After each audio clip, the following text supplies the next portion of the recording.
Admiral Catherine Steele Kate Blackwood stood at the observation deck of Sentinel Station Omega, her reflection ghosting against the reinforced transparent steel window.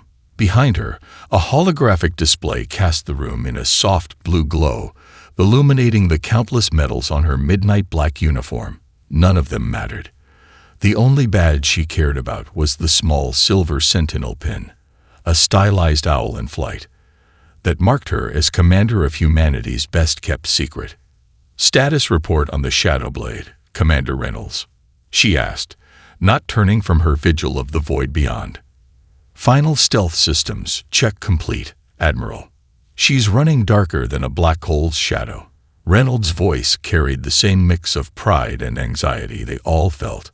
"The quantum masking field is holding stable at 99.8% efficiency. Even the hegemony's best sensors would register her as nothing more than background radiation." Kate allowed herself a small smile.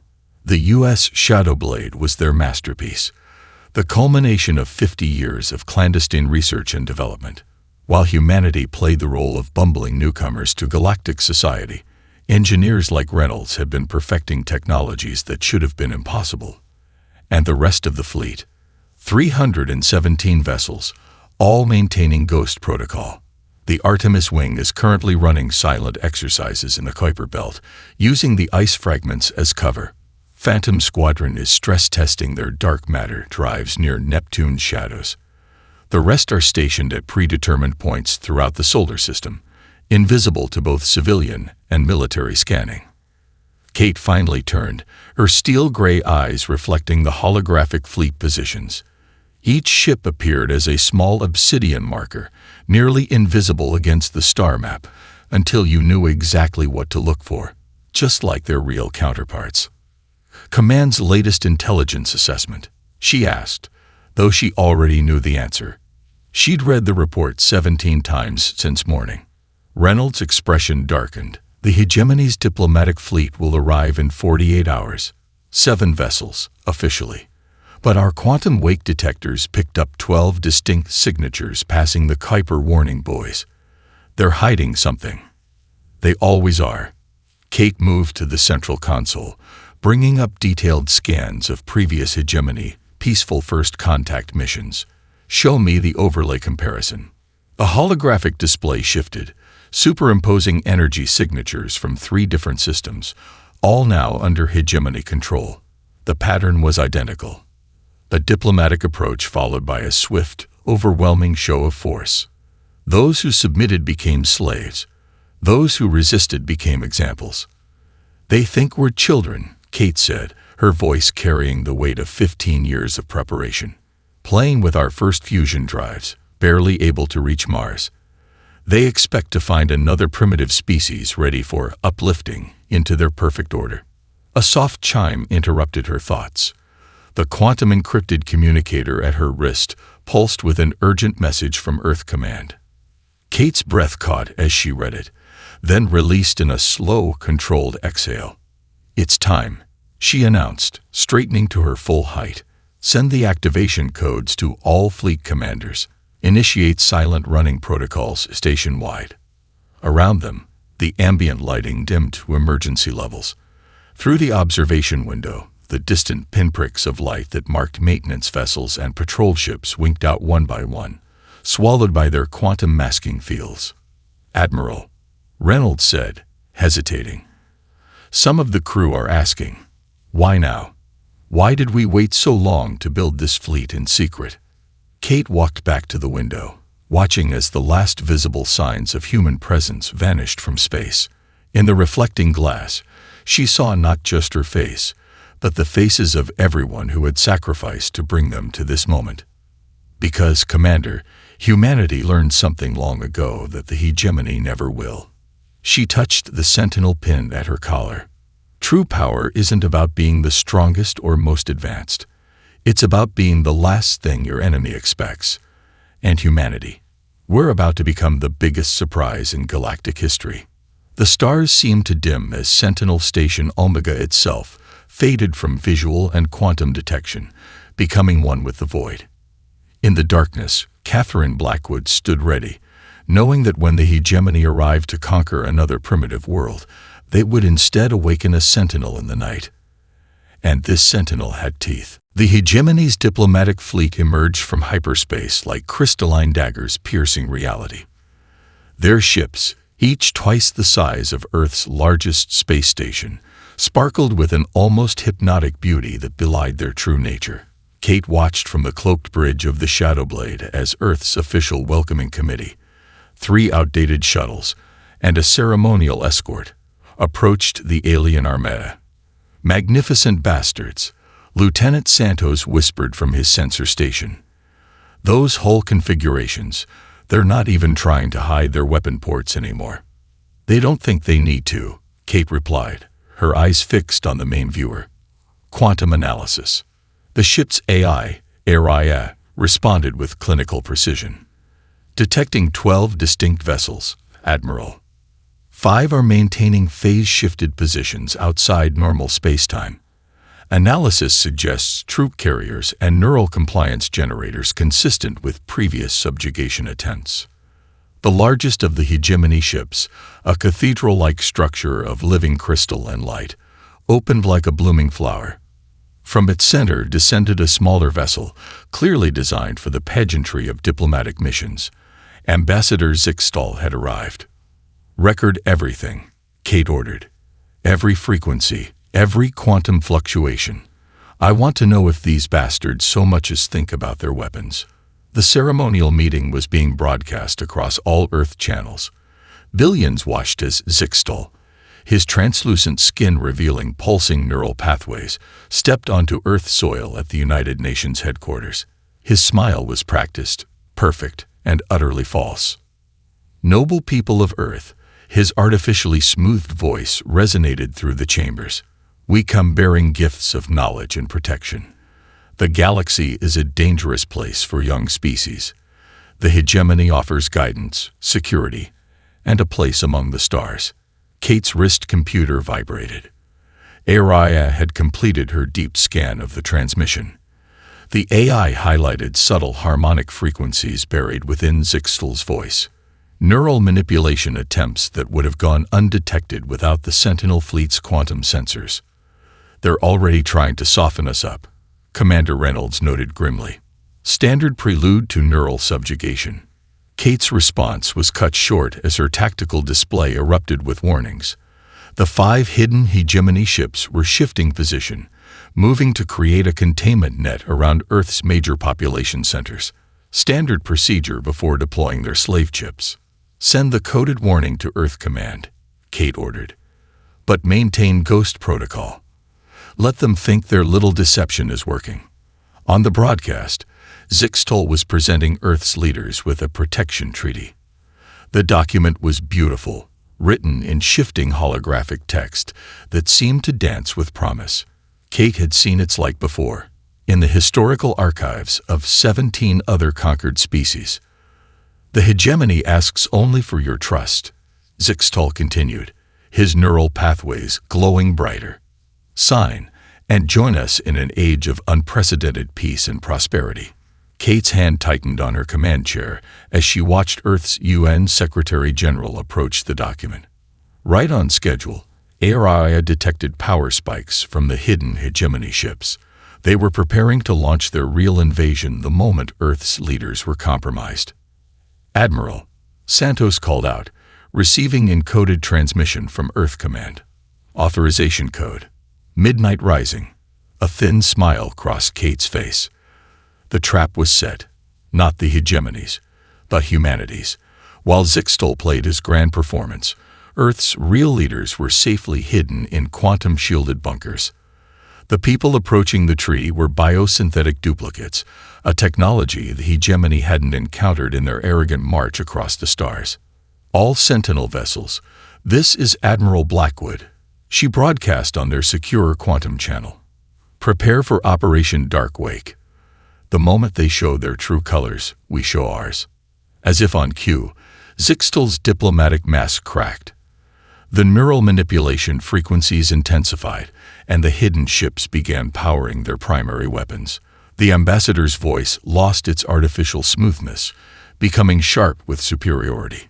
Sign now or face the consequences of isolation, he demanded, no longer bothering with pretense. Kate stood, her uniform seeming to absorb the light around her. Signal the fleet. It's time to teach the hegemony why humans have always been afraid of the dark. Not because of what's in it, but because we're what's hiding there. The real war for Earth was about to begin, and the hegemony was about to learn that humans had perfected one art above all others, turning an enemy's strength into their greatest weakness. The moment Zixtal's neural weapon fired at Earth's leaders, the galaxy's greatest deception revealed itself. The biosynthetic duplicates collapsed into inert matter, and the hegemony fleet's triumphant advance faltered in confusion. All ships, execute Dark Wake Protocol. Kate's command cut through the quantum-encrypted channels. Show them what humanity's really been doing for the past 50 years. Space itself seemed to shiver. From the shadows of Earth's moon, from the asteroid belt's darkness, from the very void between planets, the midnight Sentinel fleet materialized like predators emerging from the depths. 317 obsidian vessels, each a masterpiece of human stealth technology, powered up their dark matter drives in perfect synchronization. By the eternal light, Zixtal's voice crackled across open channels, his composed facade cracking. What manner of deception is this? Deception. Kate's response carried the weight of 15 years of preparation. We prefer to call it asymmetric warfare. Shadowblade. Execute attack pattern Tenebris Alpha. The U.S. Shadowblade phased through space-time itself, its revolutionary drive bending light and gravity around it. One moment it was 1,000 kilometers from the hegemony command ship. The next, it was sliding past their shields as if they didn't exist. Admiral, Lieutenant Santos reported, excitement bleeding through his professional tone. All Sentinel squadrons report ready. Dark matter corridors are stable. The hegemony's targeting systems are completely blind to our approach vectors.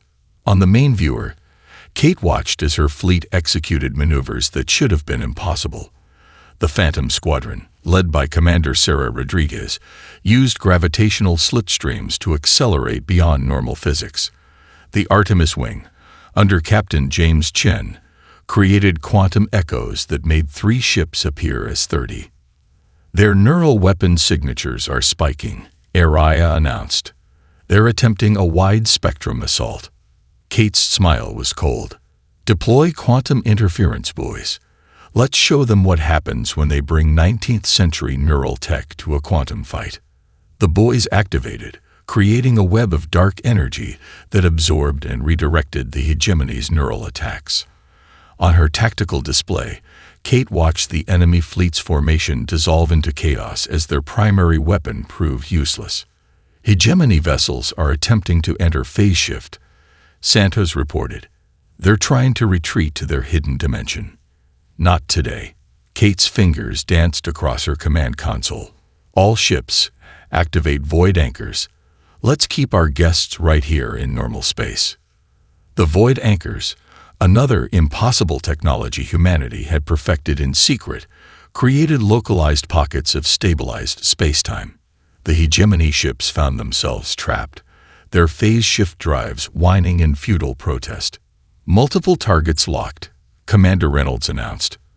Dark matter torpedoes armed and ready. Kate raised her hand, pausing the attack. On the main screen, Zixtal's ship was broadcasting again, this time with none of its earlier pretense. This is impossible, the ambassador snarled. Your species was primitive, unadvanced. We've been watching you for decades. You watched exactly what we wanted you to see, Kate replied. While you were counting our obsolete rockets, we were building this fleet. While you monitored our public quantum research, we perfected dark matter tech. Every weakness you thought you found was a carefully constructed facade. The hegemony ships began firing desperately, their energy weapons passing harmlessly through the quantum-masked Sentinel vessels. Kate watched as her fleet moved like shadows through their formation, striking at will, dissolving into darkness only to reappear where the enemy least expected. Humanity's greatest strength isn't our technology, Ambassador. Kate's voice carried across all frequencies as the shadow blade positioned itself for the killing blow. It's our ability to prepare for the worst while hoping for the best. You came expecting to find sheep ready for slaughter. Instead, you found wolves waiting in the dark. The dark matter torpedoes launched, their trajectories bending reality itself as they sought their targets. As the first hegemony ship erupted in crystalline fragments, Kate broadcast one final message. Welcome to Earth, Ambassador. We'll be sure to add your species to our history books, under the chapter titled, Why You Should Never Underestimate Humanity. The battle for Earth had begun, and darkness itself had chosen its champion. The battle that followed would be studied in war colleges across the galaxy for centuries to come. Kate watched as her fleet executed maneuvers that defied conventional space combat doctrine, movements born from humanity's unique understanding of warfare in 3 dimensions. Phantom Squadron, commence Operation Deep Run, she commanded, her voice steady as the shadow blade curved through space like liquid night. Show them why Earth never forgot its submarine warfare tactics. Commander Rodriguez's squadron responded with brutal efficiency. Their ships killed all external power signatures, diving beneath the plane of battle using gravitational currents like underwater streams. The hegemony fleet, arranged in their traditional lattice formation, never saw them coming. Multiple contacts dropping out of formation, Santos reported, his fingers dancing across the tactical display. They're trying to compensate for attacks from below, but their battle computers can't process the vectors. Kate nodded. They built their entire combat doctrine around 2-dimensional thinking. Execute Attack Pattern Mariana. The name wasn't chosen by accident. Just as Earth's deepest ocean trench had hidden secrets from surface observers, the Sentinel fleet used spatial depth to devastating effect. 3 hegemony dreadnoughts found themselves caught in a 3-dimensional crossfire as Phantom Squadron struck from below, while Artemis Wing descended from the gravitational heights. Admiral. Aria's calm voice cut through the tactical chatter, detecting a power surge in the hegemony flagship. They're preparing to deploy their primary weapon array. Perfect. Kate's smile was predatory. Lieutenant Santos, are they still broadcasting their tactical data through quantum channels? Yes, Admiral. Their entire fleet network is still active. Initiate Operation Honeypot. Let's show them why humans still teach cyber warfare alongside physical combat. The trap was sprung. As the hegemony's flagship activated its weapon systems, Aria launched a quantum-encrypted virus through their own tactical network. Years of studying their communications had revealed a critical flaw: their absolute reliance on networked combat systems. Their targeting arrays are compromised, Reynolds announced with satisfaction. Every shot they fire will hit their own ships thanks to our targeting data infiltration.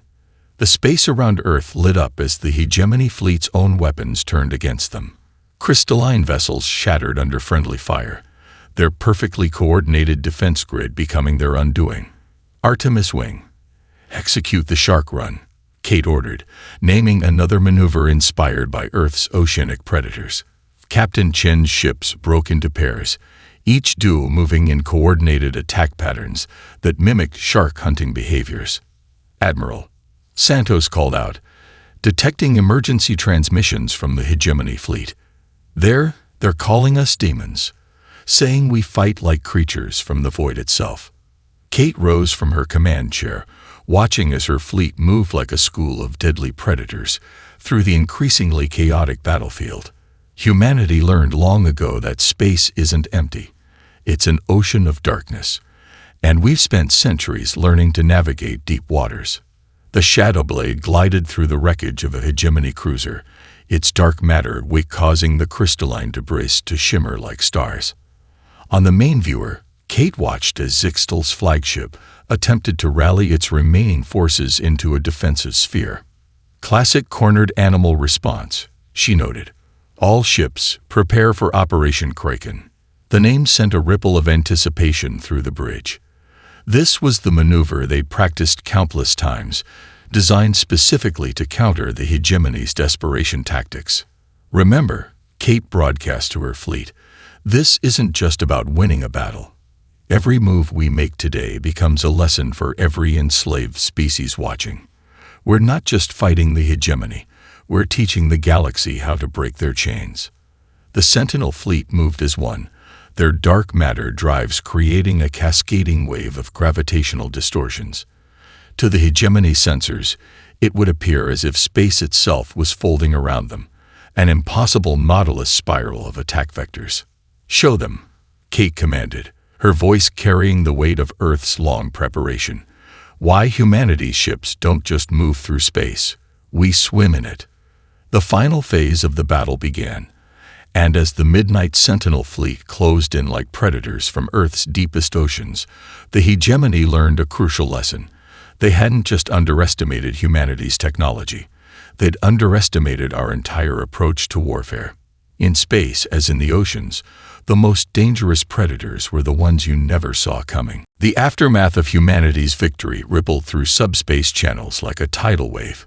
Kate stood on the Shadow Blades bridge, watching as hundreds of encrypted transmissions flooded their quantum receivers. Each carried the same underlying message: hope. Another transmission cluster, Admiral Santos reported, his voice tight with emotion. "This one's from the Volari resistance in the Carina sector. They'd been watching everything through quantum observation relays." Kate nodded, her expression softening as the main viewer displayed a holographic message. A Volari appeared, an insectoid being with crystalline wings and compound eyes that shimmered with intelligence. Its mandibles clicked in the ancient rhythm of its people's warrior caste. "Children of Earth," the Volari's translated voice resonated through the bridge. "You have done what we thought impossible. The hegemony's fleet, their invincible subjugators, lies broken in your orbit. Tell us, how did you remain free? How did you build such strength in secret?" Before Kate could respond, more transmissions materialized. A Nexus energy being, its form flickering with barely contained plasma. A Shadowkin infiltrator, its chameleonic skin shifting between visible spectrums. Representatives from a dozen enslaved species, all reaching out from hidden resistance cells. "Put them all through, Lieutenant," Kate ordered, straightening her uniform. It's time they learned why humanity succeeded where others faltered. The bridge's holographic projectors came alive, creating a conference of species the hegemony had spent centuries keeping apart. Kate looked at each of them, seeing not aliens, but fellow warriors against tyranny. "The answer is simple," she began, her voice carrying across quantum channels. "We succeeded because we were alone. Every other species was discovered and uplifted before they could truly develop. But humanity, we grew up in isolation, forced to solve our own problems, fight our own battles." The Volari leader's antennae twitched. But the hegemony's technology, their neural control, was based on standard quantum principles. Kate interrupted, allowing herself a small smile. "While they watched our public research into quantum mechanics, we were secretly developing dark matter technology. While they monitored our space programs, we built ships that could hide in dimensional shadows they never thought to look for. Teach us," the Nexus being pulsed urgently. "Show us how to fight as you do." Kate's response surprised them all. "No, we won't teach you to fight like humans. We'll teach you something far more valuable: how to fight as yourselves." She nodded to Commander Reynolds, who initiated a secure data burst to each resistance cell. "We've analyzed the hegemony's control protocols. They're sophisticated, but they share a common flaw. They're designed to suppress natural abilities, not enhance them." The resistance leaders studied the data, their reactions ranging from shock to dawning understanding. The Shadowkin's chromatophores flashed with excitement as it spoke. "These are neural override codes, matched to each species' unique biology." "Exactly," Kate confirmed. "The Volari's natural engineering genius, the Nexus being's energy manipulation, the Shadowkin's adaptive camouflage. The hegemony didn't just enslave you. They feared you. They suppressed the very abilities that could have stopped them." She brought up tactical displays showing the Sentinel fleet's victory. Humanity's greatest weapon wasn't our technology. It was our understanding that true strength comes from embracing what makes each of us unique. The quantum channels hummed with excited discussion as resistance leaders began coordinating for the first time in centuries. Kate watched as ancient enemies became allies, united by the promise of freedom. The hegemony will retaliate, the Volari leader warned, though its warrior-cased markings now glowed with anticipation rather than fear. "Let them come," Kate replied, her steel-gray eyes reflecting the holographic star maps. "They'll find not just Earth's fleet waiting, but a galaxy awakening to its own power. The Midnight Sentinel doesn't just fight in darkness. We bring light to those trapped in shadow." As the transmission ended, Kate turned to her crew. The weight of what they'd started hung heavy in the air, but so did the electricity of possibility. "Send word to Earth Command," she ordered. "Tell them Operation Lighthouse is now active. It's time to show the galaxy why the most dangerous force isn't the one that seeks to rule, but the one that fights for freedom." The revolution had begun, and it would be fought not just with Earth's strength, but with the combined power of every species reclaiming its destiny. The hegemony's response came with apocalyptic intent. Their planet-killer fleet dropped out of hyperspace like a constellation of death. 30 behemoth vessels, each capable of cracking a world's crust. At their head, Grand Admiral Vexthor's flagship, Light's Dominion, pulsed with enough energy to vaporize a small moon. "Show me what we're facing, Araya," Kate ordered from the Shadowblade's bridge, her face illuminated by the tactical hologram. "The planet killers are deploying in the Thermopyla formation," the AI reported. "Energy readings suggest they've upgraded their quantum shields after our last encounter. Traditional void torpedoes will be ineffective." Commander Reynolds stepped forward, his expression grim. "They're not trying to conquer Earth anymore. They want to make an example of us. Then let's give them an example they'll never forget." Kate's voice carried the quiet confidence that had become legendary among the resistance. "Signal the fleet. Execute Operation 3-2 count." The bridge crew exchanged knowing looks. They'd drilled this strategy countless times, each movement choreographed like a deadly ballet. It was time to show the hegemony why humans had turned sports and martial arts into tactical doctrine. "Phantom Squadron, you're the fastball," Kate commanded. "Artemis Wing, prepare for the curveball. Shadowblade will be the knockout pitch." The Midnight Sentinel fleet moved with precision that would have made any baseball pitcher proud. Phantom Squadron charged straight at the enemy line, the fastball that forced them to commit their defensive screens forward. The hegemony's formation shifted predictably, their battle computers responding to the apparent suicide run. "Contact in 5. Santos counted down. 4, 3. The moment before impact, Phantom Squadron ships executed a maneuver that defied traditional space combat logic. They split into pairs, spinning around each other in a gravitational dance that scattered the hegemony's targeting systems. The technique, derived from Aikido's blend of force and redirect, turned the enemy's own tracking algorithms against them. "Artemis Wing, you're up," Kate called. "Show them the curveball." Captain Chen's ships emerged from dimensional shadows, their dark matter drives bending space-time in ways that made Admiral Vexthor's tactical computers crash and restart. They moved like boxers, bobbing and weaving through debris fields, each feint setting up the real attack. "Their formation is breaking," Araya announced. "The planet killers are shifting to Apocalypse Protocol.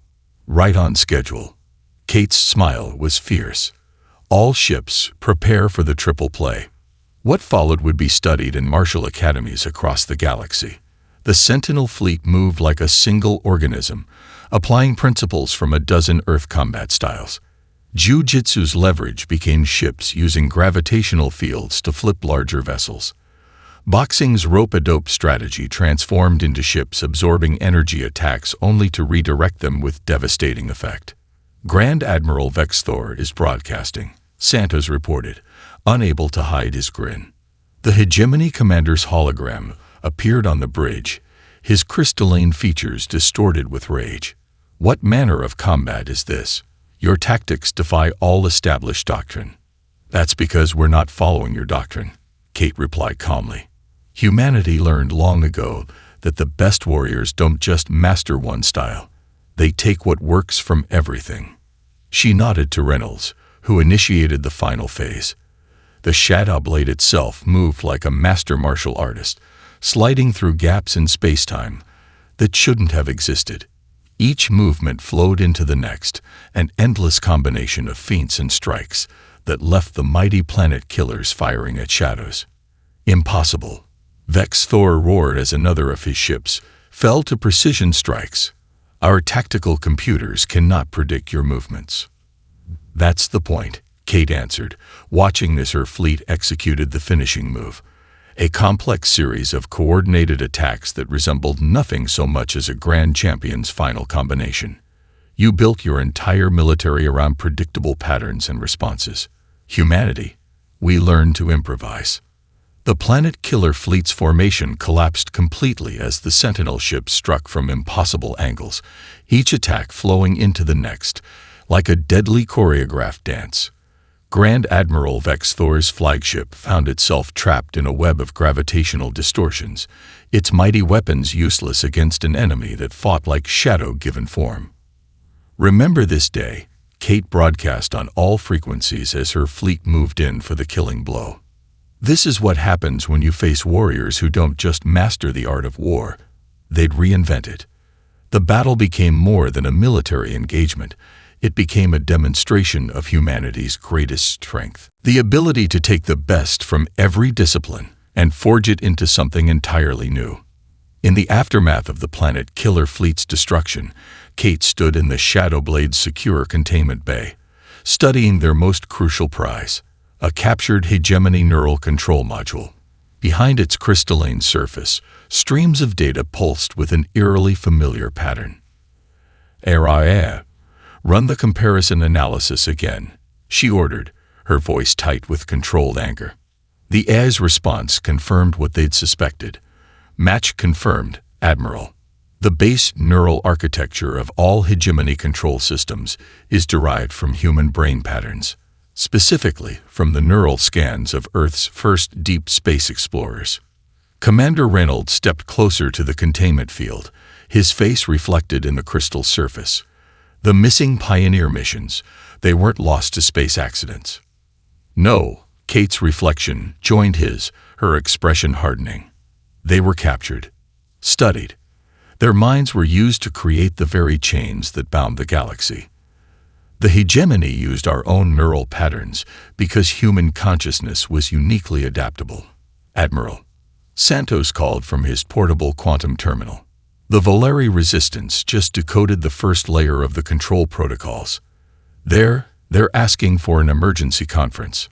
The holographic projectors hummed to life, displaying the leaders of a dozen resistance movements. The Valeri representatives' compound eyes flickered with unprecedented excitement. The human neural pattern, it's not just the foundation of their control system, the insectoid being chittered. It's the key to breaking it entirely. Kate nodded, the pieces falling into place. "Because they used human consciousness as the template, we can use human brain patterns to create a countersignal, a key to unlock everyone's chains. More than that, the nexus being pulsed brightly. Each species' natural abilities were suppressed because the hegemony feared what would happen if we combined our strengths. The human neural pattern is adaptive enough to help each race reclaim their unique powers." Kate turned to her crew. "Begin mass production of the quantum decoders. Upload the human neural countersignal to each one. Every freed slave becomes a key to free others." The revolution spread like wildfire through the hegemony's empire. The Valari's suppressed engineering genius returned, allowing them to modify the decoders for maximum efficiency. The Nexus beings, once forced to power hegemony weapons, now channeled their energy into breaking neural controls across entire systems. "Admiral," Reynolds reported, monitoring the quantum feeds, "the Shadowkin have perfected a way to smuggle decoders past hegemony security. They're calling it Operation Lightbearer. On the tactical display, points of light began appearing across the galaxy map, each representing a successfully free population. The hegemony's control was unraveling at an exponential rate. They never understood, Kate mused, watching the lights multiply. They saw human consciousness as a tool for control. They never realized its true power was in adaptation, in bringing out the best in others. The Shadow Blade sensors suddenly flared with alerts. A massive hegemony battle fleet had emerged from hyperspace, not near Earth, but at the edge of former slave territories. They're desperate, Santos observed. This fleet's different. They're not trying to suppress rebellion anymore. They're trying to eliminate entire populations before they can be freed. Kate's response was immediate. Signal all resistance cells. Initiate Operation Aurora. Show them what happens when freed minds work together. What followed was beyond even Kate's expectations. Liberated Volari ships phased through solid matter using technology they'd hidden for centuries. Nexus beings transformed into living weapons of pure energy. Shadowkin vessels achieved true invisibility, striking from dimensions the hegemony never knew existed. This isn't just a rebellion anymore, Reynolds said softly, watching the combined resistance forces decimate the hegemony fleet. This is evolution. Kate touched the Sentinel pin at her collar, thinking of all the sacrifices that had led to this moment. The hegemony thought they could use humanity's mind to build a prison. Instead, they gave us the key to everyone's freedom. As reports of liberation poured in from across the galaxy, Kate broadcast one final message to all resistance forces. Remember this moment. The darkness doesn't belong to tyrants or oppressors. It belongs to those who dare to carry light into the shadows. The Galactic Revolution had transcended mere military victory. It had become a testament to humanity's greatest gift, the ability to help others discover their own strength. The final battle for galactic freedom unfolded where it all began, in Earth's solar system. Kate stood on the Shadowblade's bridge, watching as ships of every conceivable design emerged from hyperspace. Each vessel represented a liberated species, each incorporating human stealth technology with their own unique abilities. Battle group status, she commanded, her voice carrying the weight of history in the making. Volari crystal ships in position, Santos reported, his hands dancing across the quantum displays. Their phase shift drives are synchronized with our dark matter corridors. Nexus energy vessels have formed the outer perimeter. Shadowkin stealth squadrons report ready for dimensional strike. Through the main viewer, Kate watched as the last hegemony armada approached, a desperate collection of every ship they could muster. At their head, a massive vessel that dwarfed even the planet killers. The Eternal Light, personal flagship of the hegemony's supreme overlord. They've come to make their last stand, Commander Reynolds observed, his voice tight with anticipation. No, Kate corrected, a slight smile playing at her lips. They've come to witness their greatest failure transformed into the galaxy's salvation. Araya, open a channel to all allied ships. The AI complied, and Kate addressed the most diverse fleet ever assembled in known space. Warriors of the free galaxy, today we end what began in darkness. The hegemony believed they could use humanity's neural patterns to forge chains. Instead, they gave us the key to unlocking every species' true potential. On her tactical display, she watched as the Allied fleet moved with perfect coordination. Volari ships, their crystalline hulls refracting light in impossible ways, created quantum tunnels through space-time. Nexus beings transformed their vessels into pure energy, ready to absorb and redirect the hegemony's weapons. Shadowkin ships rippled between dimensions, becoming living shadows. Supreme Overlord is broadcasting, Santos announced. The holographic image that appeared showed a being of pure crystalline light, its form barely contained within a matrix of quantum energy. You have corrupted the natural order. The Overlord's voice resonated with artificial harmony. Each species must be guided, controlled, shaped into perfection. That's where you failed, Kate replied, her steel-gray eyes reflecting the tactical displays. True perfection isn't found in control, it's found in freedom. In becoming what we're meant to be, not what others demand we should be. She nodded to Reynolds, who initiated the final battle sequence. All ships, execute Operation New Dawn. The Allied fleet moved like a living organism, each species contributing its unique strengths to a strategy that defied conventional physics. Volare ships created crystalline matrices that amplified the Nexus being's energy attacks. Shadowkin vessels provided perfect stealth corridors for Earth's dark matter strikes. The Midnight Sentinel fleet wove through it all like a thread of darkness binding light. Their formation is breaking, Santos reported with barely contained excitement.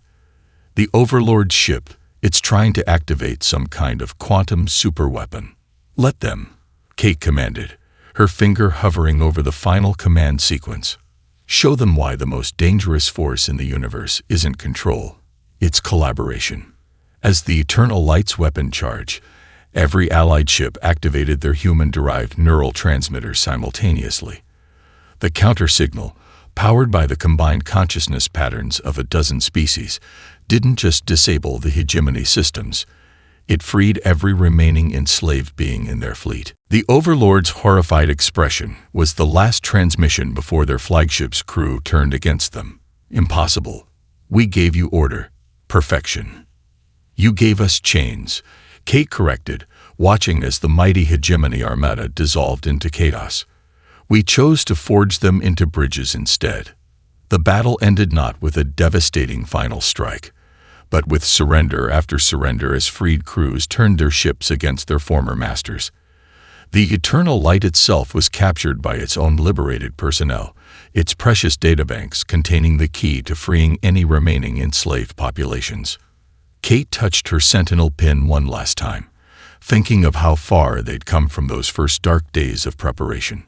Send word to Earth Command and all Allied forces, she ordered. The midnight watch is over. Dawn has arrived. Across the galaxy, species that had once been enemies began the work of building something new. Not an empire of control, but a federation of equals. And in the darkness between stars, the Midnight Sentinel fleet remained vigilant, a reminder that freedom's greatest guardians were those who had learned to turn shadow into light. The stars seemed brighter somehow, as if celebrating with the liberated galaxy. Humanity's greatest victory hadn't come from conquering the darkness, but from teaching others how to light their own way through it.